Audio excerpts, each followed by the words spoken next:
त्यांना आपल्या जनतेच्या पैशातून त्यांना पगार चालू आहे आणि ते प्रचार भाजपचं करतायत, ही अत्यंत दुर्दैवाची गोष्ट आहे. या बँकेचे जे एमडी आहेत वरपे म्हणून, हा माणूस तर अक्षरशः त्या शिवाजी कर्डिलेच्या घरगडी असल्यासारखं काम करतो. याला कित्येकदा सांगितलं, आता मला एकेरीत मी कधी बोलत नाही, पण मात्र अक्षरशः तो वरपे म्हणून जो कोण एमडी आहे, हा अक्षरशः शिवाजी कर्डिलेंच्या घरातला कामगार साफसफाईला असल्यासारखा काम करतो. याची एमडी म्हणून राहण्याची नेमकी लायकी आहे का, हे तपासलं पाहिजे.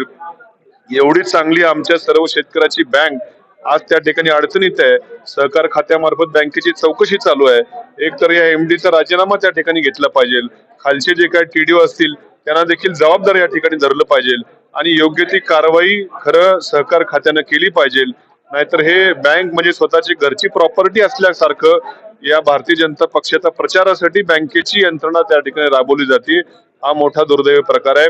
उद्या भविष्यामध्ये आमचं सरकार आल्यावरती या सर्वांची चौकशी करून चौकशीमध्ये कोणी दोषी असतील तर एमडी सकट सर्वांना जेलमध्ये त्या ठिकाणी टाकलं जाईल.